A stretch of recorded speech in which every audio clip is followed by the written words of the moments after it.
Hola, bienvenidos al seminario de biomembranas, donde hablaremos concretamente de la membrana plasmática.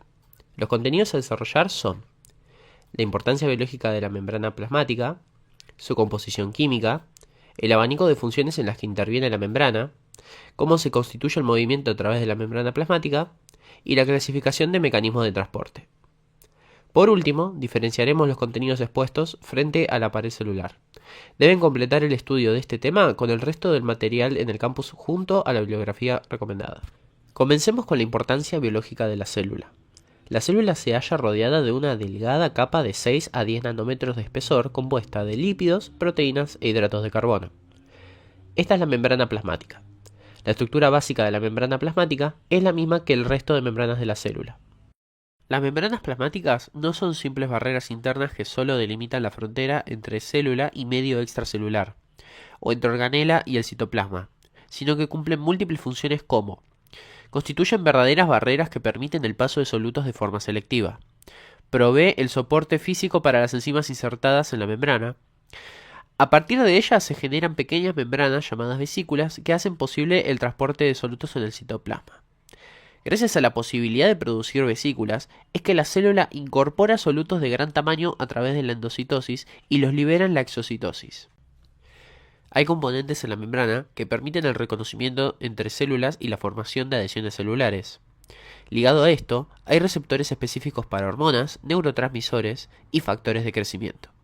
Esto permite la comunicación entre células y la regulación de diversas funciones, lo cual verán más adelante.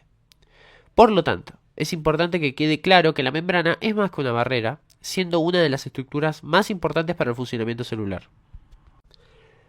La base de las membranas son los fosfolípidos de distintas clases y el colesterol. Es importante que recuerden la naturaleza anfipática de los fosfolípidos. Son moléculas con una cabeza polar o hidrofílica y largas cadenas hidrocarbonadas apolares o hidrofóbicas, también referidas como colas hidrofóbicas. Esta dualidad es la base de la estructuración de la membrana. Al colocar los fosfolípidos en una solución con interfase aceite-agua, se forma espontáneamente una monocapa de una molécula de espesor, con las cabezas en la zona acuosa y las colas hidrofóbicas apuntando desde la interfase, quedando orientadas de forma perpendicular a esta.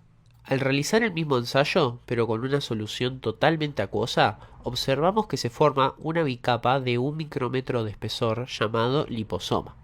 Su estructura está compuesta de cabezas polares apuntando hacia el exterior del liposoma y al medio encerrado por este, y las colas hidrofóbicas apuntan entre ellas como se observa en el esquema. Dado que los liposomas se fusionan con las membranas plasmáticas, se los usa como vehículos para incorporar compuestos a la célula. Esto se logra al añadir fosfolípidos a un medio acuoso, el cual contiene un compuesto de interés. Una vez formado el liposoma, se recuperan y se agregan al cultivo celular.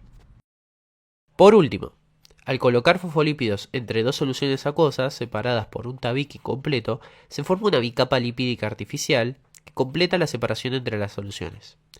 Esta bicapa artificial es muy útil para estudiar la permeabilidad y composición química de las membranas. Acabamos de decir que los fosfolípidos son el componente principal de la membrana, y en el esquema de la pantalla pueden observar su clasificación en base a su abundancia en orden decreciente. El fosfolípido más abundante es fosfatidilcolina, seguido de fosfatidiletanolamina, fosfatidilserina, esfingomielina y fosfatidilinositol.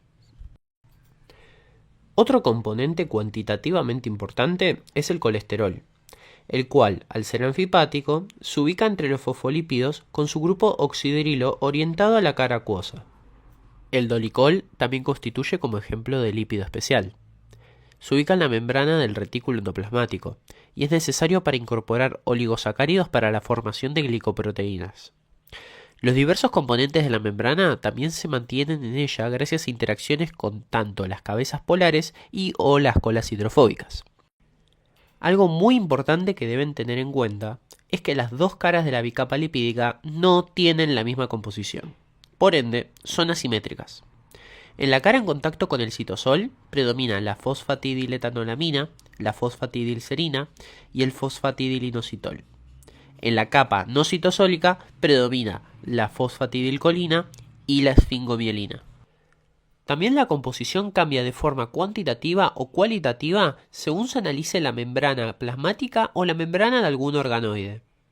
Por ejemplo, la membrana mitocondrial interna posee difosfatiglicerol y la del retículo endoplasmático contiene dolicol, los cuales no existen en otras membranas.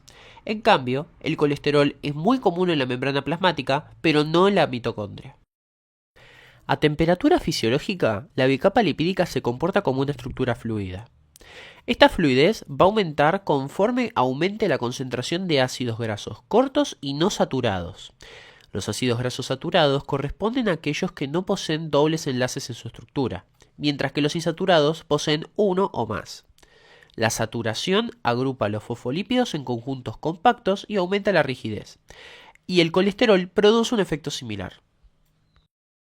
Dicho esto, ¿qué significa decir que la membrana se comporta como una estructura fluida? Significa que sus componentes rotan en torno a sus ejes y se desplazan libremente por la superficie membranosa. Por otro lado, también se reorganizan los fosfolípidos pasando de una cara a otra por medio de flipasas, en un movimiento conocido como flip-flop. Si en un cultivo celular se fusionan dos células de especies diferentes, humana y ratón por ejemplo, se obtiene una célula con dos núcleos llamado heterocarión, la cual comparte citoplasmas, núcleos y membrana plasmática. La unión de las células se consigue con la ayuda del virus Sendai inactivado, o también con el polietilenglicol. Si antes de realizar la fusión marcamos las células con anticuerpos fluorescentes de distintos colores, como fluorescina, que emite una fluorescencia verde para ratón, y rodamina, que emite una de color rojo para humano, luego de la fusión puede reconocerse en la membrana plasmática del heterocarión las partes aportadas por cada célula. Esto lo vamos a observar a tiempo cero, pero si dejamos pasar el tiempo, como la membrana fluida, los colores se entremezclan en toda la superficie celular. En reglas generales, la proporción de lípidos y proteínas es equivalente en promedio. Para poder poner un ejemplo, la membrana de las vainas de mielina en las neuronas son un 80% lípidos y 20% proteínas, mientras que en la membrana interna de las mitocondrias esta relación se invierte. La relación de composición de proteínas es todavía más asimétrica que la de los lípidos, y se dividen en proteínas periféricas, que se hallan sobre ambas caras de la membrana, ligadas a las cabezas de los fosfolípidos, o a proteínas integrales, que las vamos a explicar en un momento, por medio de uniones no covalentes. Esto permite una fácil extracción con soluciones salinas y de la superficie emergen residuos de aminoácidos polares que interactúan con el resto de los grupos químicos de la membrana y con el medio. Las proteínas integrales están insertadas en la membrana entre los lípidos de la bicapa. Para poder extraerlas se precisa detergentes o solventes. Algunas se extienden desde la zona hidrofóbica de la bicapa hasta una de las caras de la membrana, donde finalmente emerge. Otras, en cambio, atraviesan la bicapa totalmente y son llamadas transmembranosas. Generalmente, el extremo carboxilo está en el extremo citosólico y el amino en el extremo no citosólico. Los extremos son dominios hidrofílicos y la parte interna es el dominio hidrofóbico. Por lo tanto, vamos a encontrar un gran número de aminoácidos polares en los extremos, mientras que en la región interior habrá una gran cantidad de aminoácidos no polares. Algunas transmembranosas atraviesan en múltiples puntos y se llaman transmembranosas multipaso. Estas pueden asociarse con otras y formar estructuras cilíndricas huecas. La pared exterior del cilindro hueco resulta polar, mientras que el interior está cubierto de grupos polares que se extienden hasta ambas bocas del tubo. También hay proteínas que se comportan como integrales, dado los movimientos drásticos requeridos para removerlas, pero tienen posiciones periféricas. La estabilidad de estas proteínas en la membrana se debe a que se hallan ligadas de forma covalente a un ácido graso o fosfatidilinositol, dependiendo de si están en el lado citosólico o no citosólico respectivamente. Al igual que los lípidos, las proteínas giran en torno a sus propios ejes y se desplazan lateralmente en el plano de la bicapa. A esta propiedad dinámica de las membranas se la denomina como el mosaico fluido.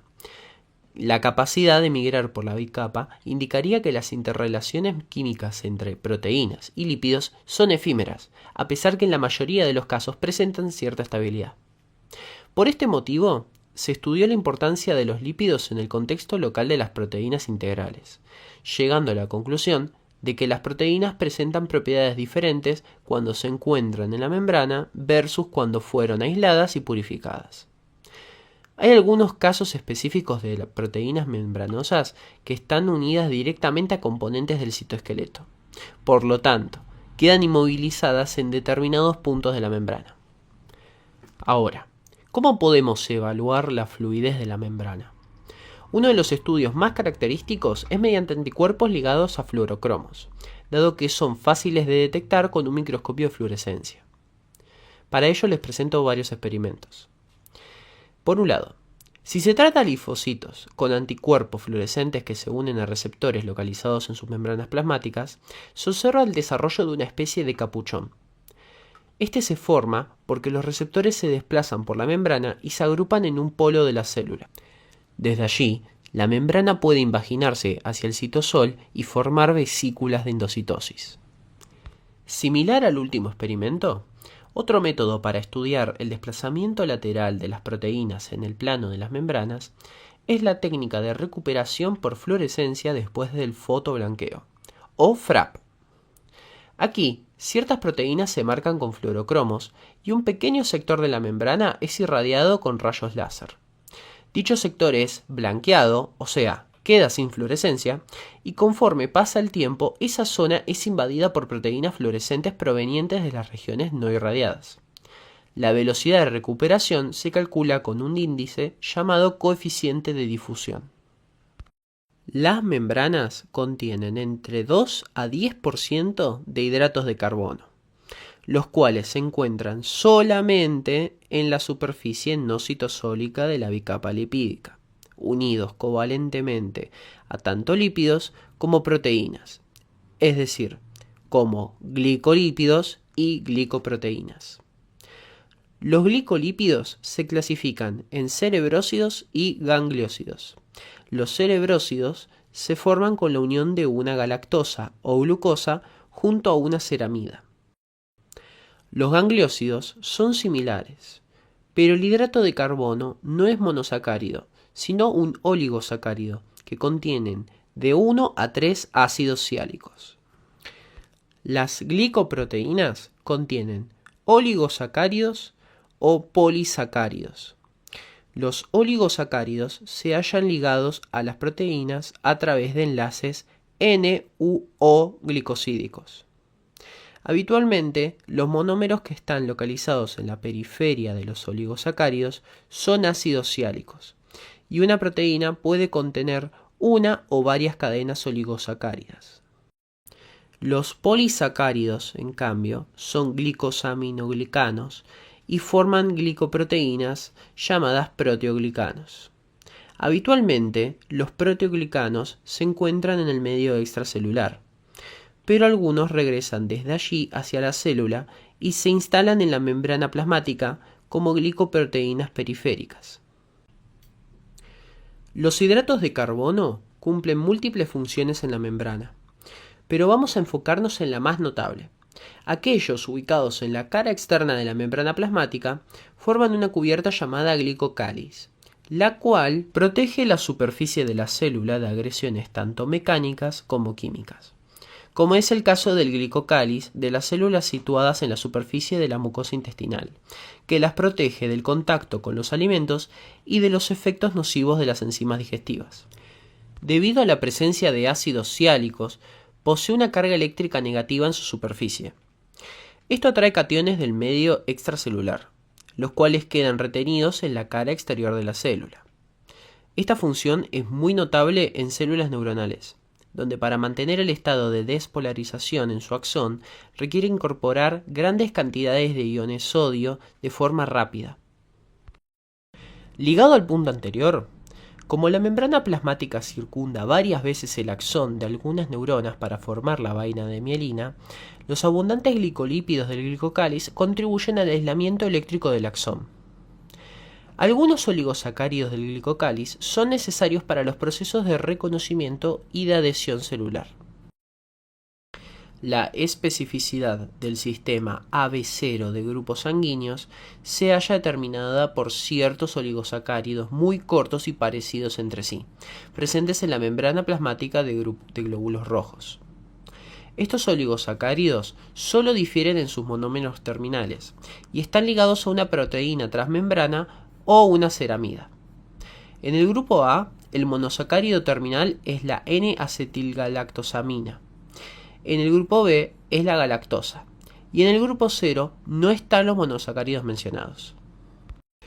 Luego, en las células tumorales malignas se han observado cambios en algunos oligosacáridos membranosos, lo cual permite plantear que influyen en la conducta anómala de estas células. Se cree que el alterar la recepción de las señales que controlan las divisiones celulares es lo que favorece la conversión de una célula a una tumoral. Algunas toxinas, bacterias e incluso virus se unen a oligosacáridos específicos presentes en la membrana plasmática de las células que atacan. Por ejemplo, se sabe que ciertas bacterias se unen a las manosas de oligosacáridos de la membrana plasmática de la célula infectar como paso previo a su invasión, mientras que ciertas toxinas, como la del tétanos o el botulismo, se unen selectivamente a oligosacáridos de gangliósidos presentes en la superficie celular. Finalmente, en algunas células, algunas proteínas del glicocáliz tienen propiedades enzimáticas. Por ejemplo, en las células del intestino hay glicoproteínas con actividad peptidasa y glicosidasa, que tienen función de completar la degradación de proteínas y de hidratos de carbono ingeridos. Las bases del transporte celular, es decir, la entrada y salida de solutos de la célula, corresponden al gradiente de concentración de un determinado soluto en la parte interna de la célula y el medio extracelular, y la permeabilidad de la membrana a dicho soluto. Vamos a entrar en detalle en cada uno para que se entienda bien. Existe un flujo de sustancias que entran y salen de la célula y circulan por su interior. Para ello, los solutos, como iones y moléculas pequeñas, deben pasar a través de las membranas. Este fenómeno es conocido como permeabilidad.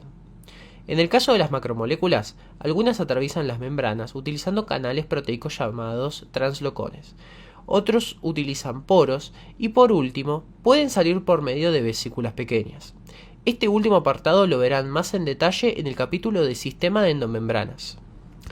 El cambio entre solutos ocurre por un pasaje en la membrana plasmática, y si dicho pasaje requiere el gasto de energía, se le denomina transporte activo. En cambio, cuando el pasaje ocurre sin gasto de energía, se denomina transporte pasivo. El transporte pasivo se cumple a través de los componentes de la bicapa lipídica o a través de estructuras especiales construidas por proteínas transmembranosas organizadas. Estas estructuras son de dos tipos: canales iónicos y permeasas, o también conocidas como transportadores. El transporte pasivo que ocurre a través de la bicapa se denomina difusión simple, y el que se realiza a través de canales iónicos y las permeasas lleva el nombre de difusión facilitada. En cambio, el transporte activo tiene lugar solamente a través de permeasas llamadas bombas. Cuando se disuelve un soluto en un solvente, las partículas del primero se dispersan en forma progresiva por todo el solvente hasta quedar uniformemente distribuidas. Este movimiento del soluto se llama difusión y se realiza desde los sitios más concentrados hacia los de menor concentración, con una velocidad proporcional a la diferencia entre las concentraciones. Es decir, si la diferencia es muy grande, la velocidad será respectivamente más rápida. Dicha diferencia en el gradiente se conoce como el gradiente de concentración, que encima, si el soluto posee carga eléctrica, se suma un término de gradiente de voltaje o potencial eléctrico. La suma de los dos gradientes mencionados nos da el gradiente electroquímico. Por fin, como la difusión a favor de tales gradientes es un proceso totalmente espontáneo, no requiere gasto energético y por ende recibe el nombre de transporte pasivo. Yendo de nuevo hacia la difusión simple, Este tipo de transporte pasivo también puede ocurrir entre compartimentos acuosos separados por membranas semipermeables. Las sustancias que se disuelven en los lípidos atraviesan con cierta facilidad la zona hidrofóbica de las membranas. Existe una relación lineal directa entre la solubilidad en lípidos de una sustancia y su velocidad de difusión a través de membranas semipermeables. Esto se expresa mediante el coeficiente de partición aceite-agua, el cual se mide agitando el soluto en una mezcla de ambos fluidos. Al separarse las fases, se determina la concentración de la sustancia disuelta en cada una de ellas, y la relación de concentración da el valor del coeficiente.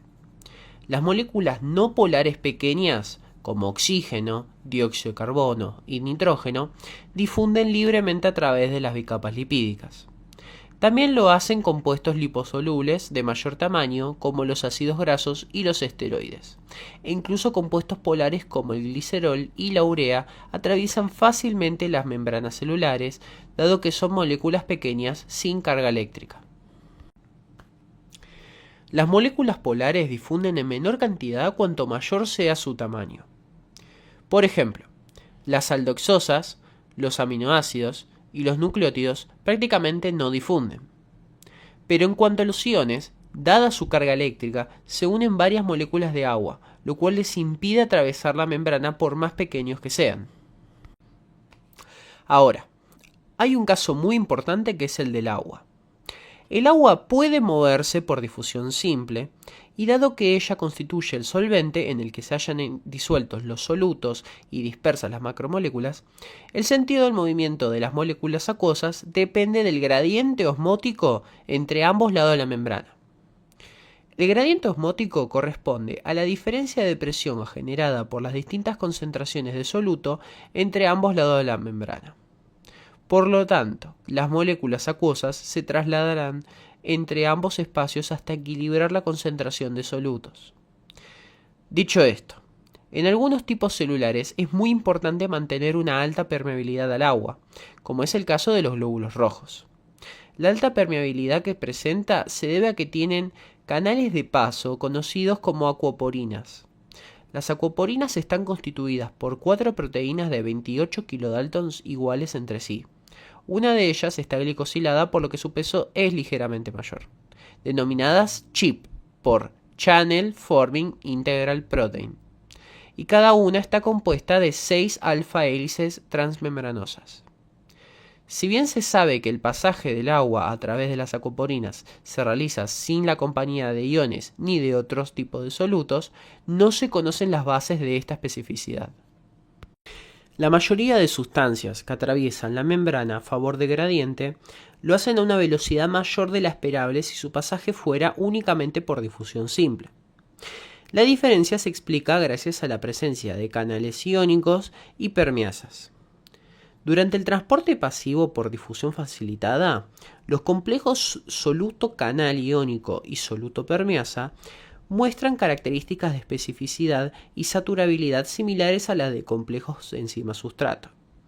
Por lo que si graficamos la velocidad de transporte en función a la concentración de soluto, obtenemos una curva hiperbólica, la cual es muy diferente a la relación lineal que tiene la difusión simple.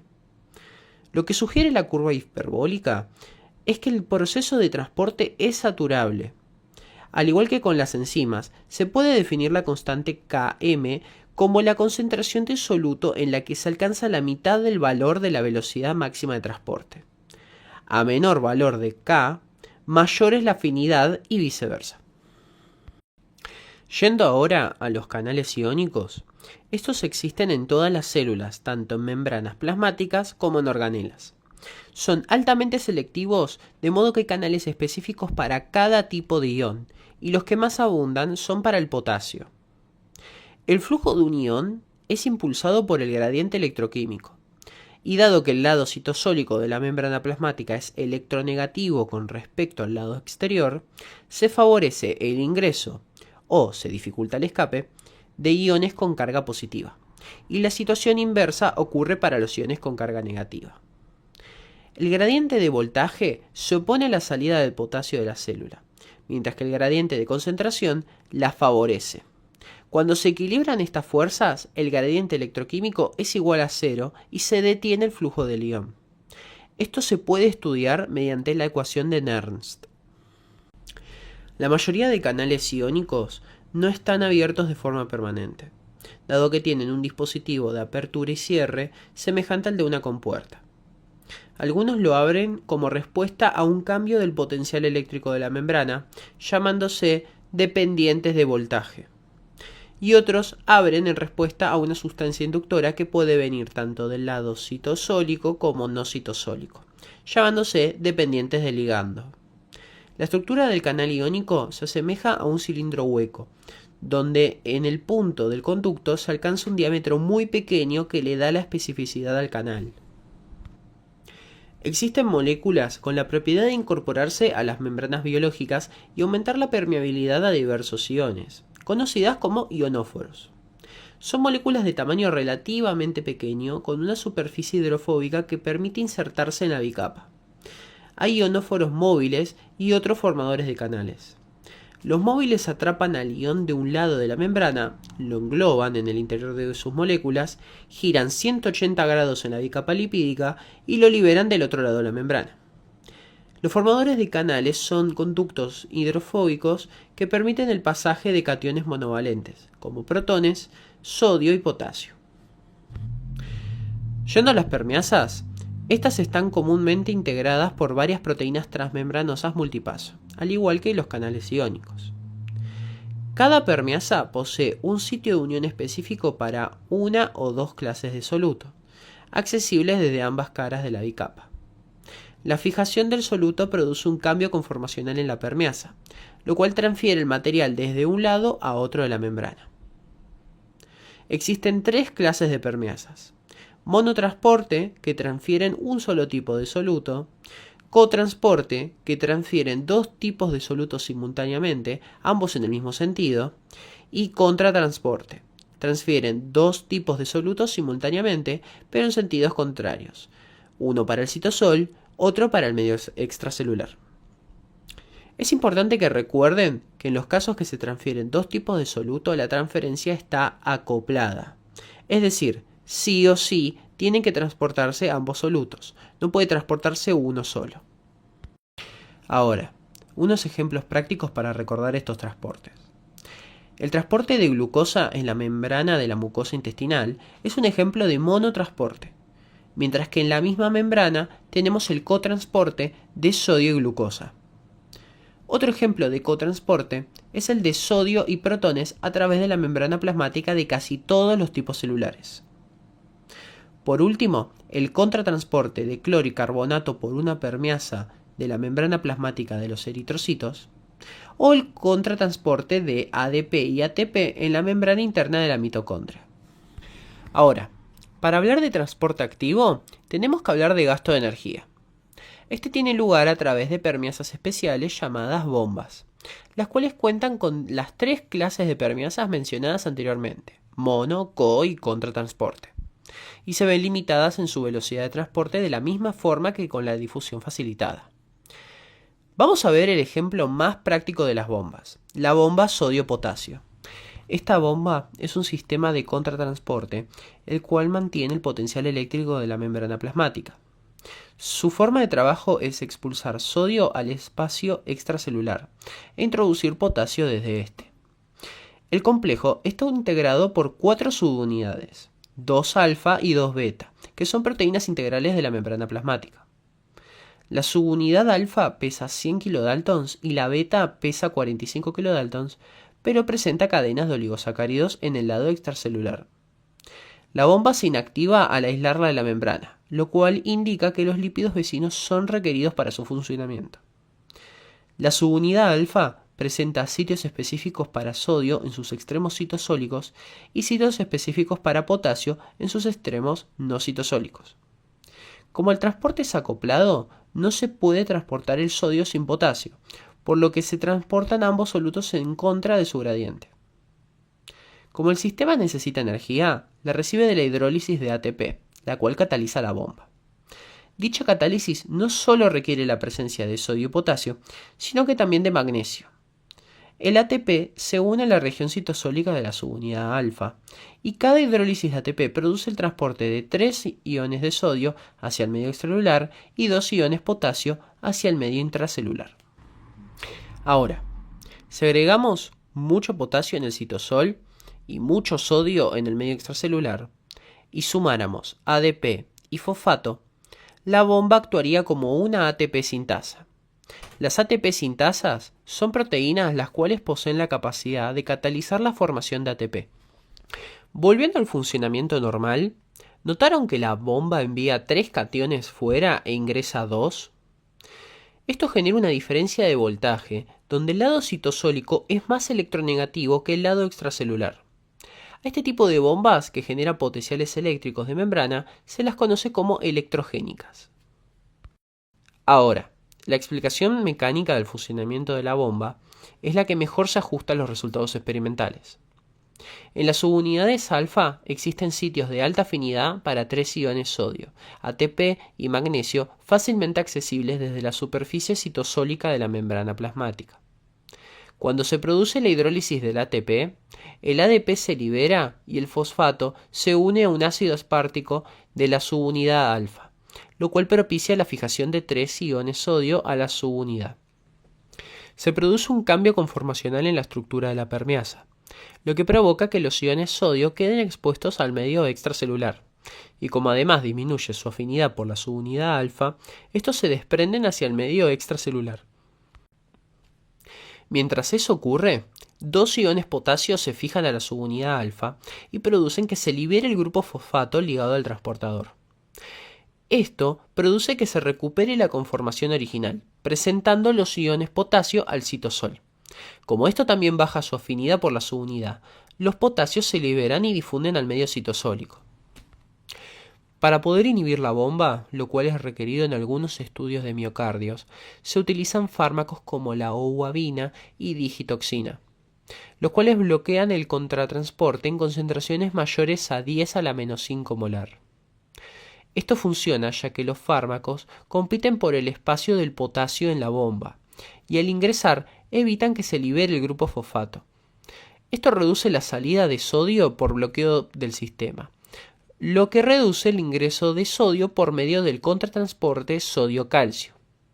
Esto produce que se acumule calcio en la célula y en las células cardíacas hace que se contraigan con más fuerza. Este es solo uno de muchísimos ejemplos de transportes dependientes de la bomba sodio-potasio.